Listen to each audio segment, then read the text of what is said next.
Observer des dauphins qui évoluent au milieu de leur habitat naturel, c'est un rêve pour beaucoup et c'est une réalité pour d'autres. Pour cela, évidemment, ça ne doit pas se faire à n'importe quelle condition. Et à l'île de la Réunion, on organise ces plongées un peu magiques.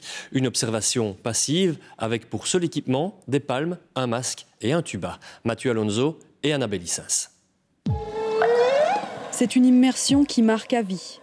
La baie de Saint-Paul, sur la côte ouest de la Réunion, est riche en espèces et particulièrement calme.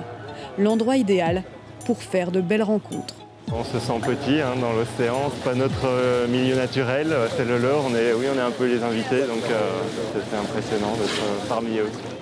Arnaud De Bruyne et ses jumeaux de 10 ans ont choisi cette île de l'océan Indien comme destination pour les vacances. Je sais que le matin, comme ça, on va voir des dauphins qui sont au repos. Une vingtaine d'espèces de cétacés peuvent être observées dans ces eaux chaudes. Les baleines à bosse y migrent pour s'accoupler et mettre bas de juin à octobre. La plupart des dauphins y vivent toute l'année.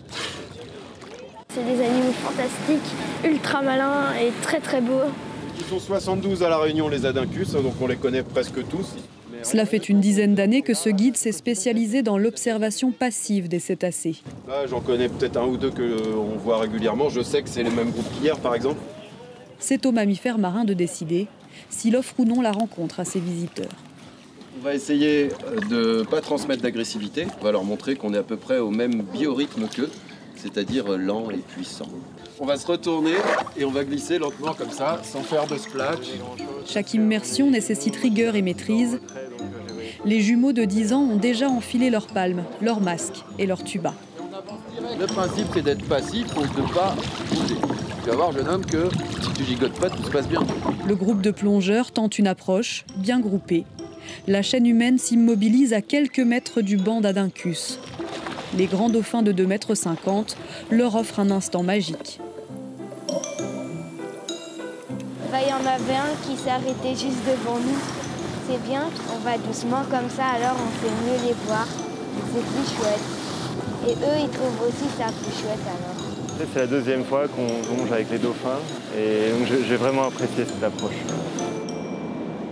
La Réunion est l'un des rares endroits au monde où la mise à l'eau avec les cétacés est autorisée. Les guides professionnels spécialistes de l'observation sont encore peu nombreux, mais le trafic maritime a rapidement augmenté sur cette dernière décennie. Les côtes réunionnaises sont fréquentées par 5 fois plus de navires touristiques qu'il y a 10 ans. Étudier l'impact de l'activité humaine sur les mammifères marins de la Réunion, c'est le rôle de l'ONG de protection des cétacés Globis. Jean-Marc Gancy s'envole pour un recensement aérien des espèces présentes à proximité de la côte ouest de l'île. Un groupe d'Adincus là, près de la côte. Parmi les recherches en cours, l'étude d'impact nommée Scanner. Elle porte sur la croissance du trafic maritime. On travaille avec des systèmes GPS qu'on va proposer à des volontaires. Ils veulent trouver l'optimum de présence sur le plan d'eau pour faire en sorte qu'il y ait du spectacle, mais que ça ne dérange pas trop ces espèces. Et du coup, l'étude permettra justement de caler ces niveaux de pression-là. Les résultats de l'étude sont attendus pour l'année prochaine. Le futur de ce tourisme dépend de la bonne santé des mammifères marins, aussi fascinants que vulnérables.